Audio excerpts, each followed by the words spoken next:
Number of issues, the pay, the work environment, amongst many where we would have wished to be for organizations. You've talked about the low pay, you've talked about the environment itself. What more? Do our workers have the skills to even be able to perform the duties that they're charged with?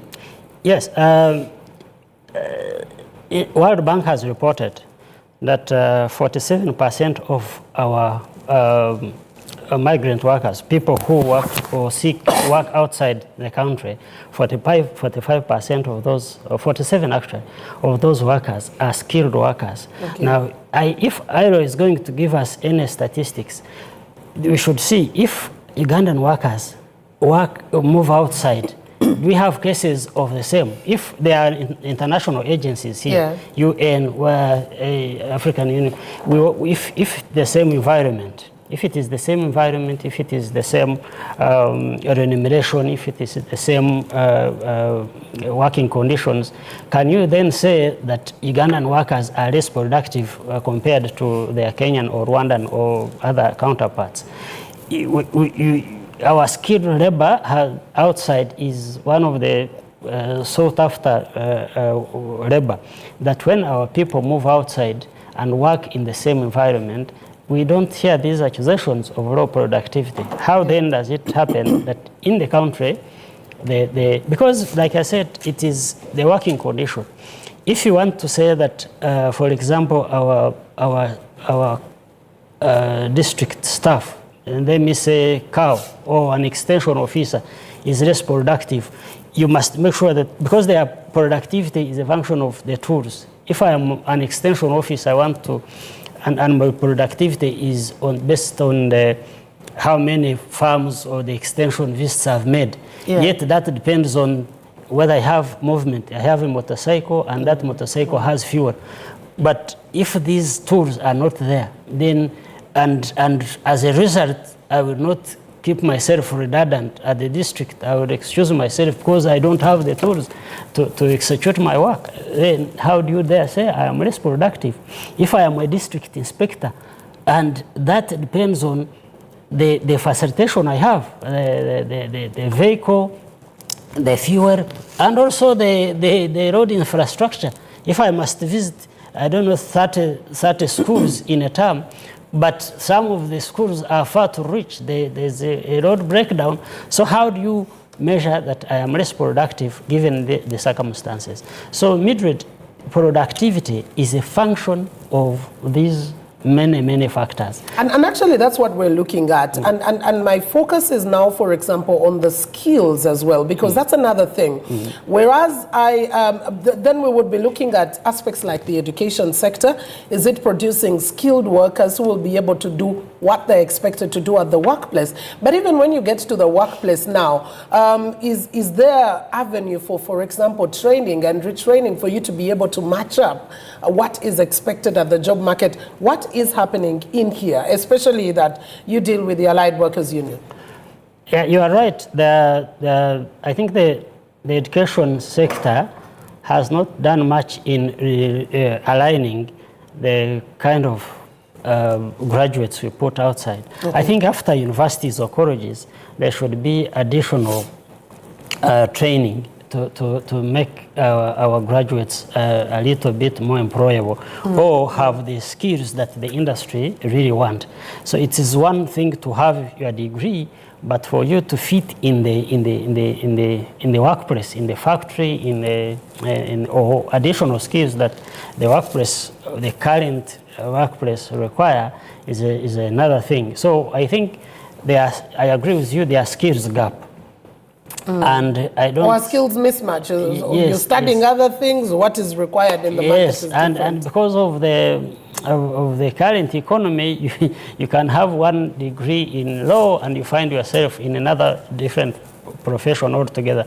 So that speaks to the environment we've talked about already. That the education sector, the training, the vocational, the skills that we may be required by the current workplace are really missing. The other one is the capacity by the industry to retool I think employers are not investing much in retooling these graduates. The employers, both in the private and I don't know in the public sector, the employers are not investing much in retooling and reskilling these workers. So you find in the long run, people are less productive on the account that they lack basic skills to be efficient, to be more productive at their workplaces. You talked about the issue of brain drain. Could it also be a part of those contributors to less labor productivity or low labor productivity?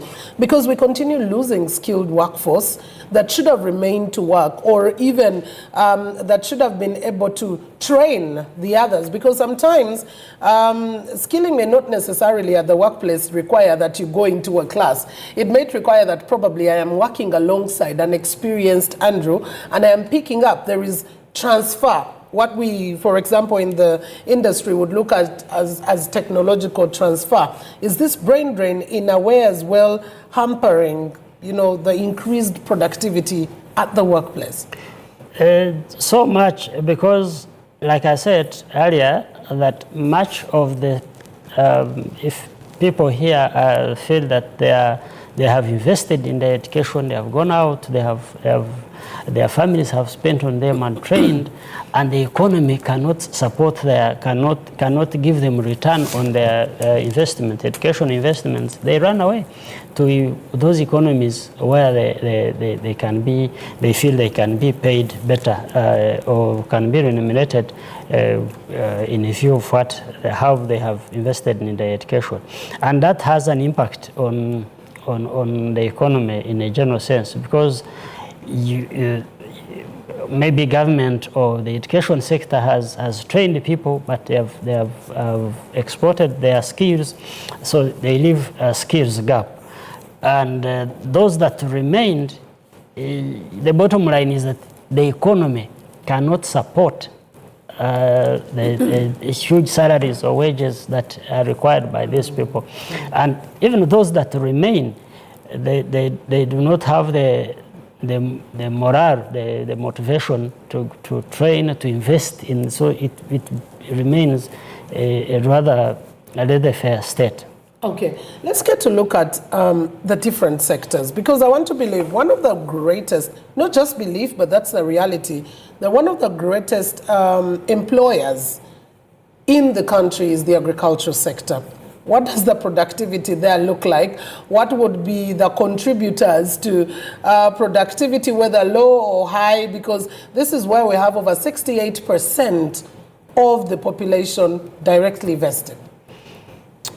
It's a huge challenge to the economy. You have a sector that employs a large number, that is a little still informal, and it employs a large number of people, but contributes just less, I think less than 20-something percent, 20% to the GDP.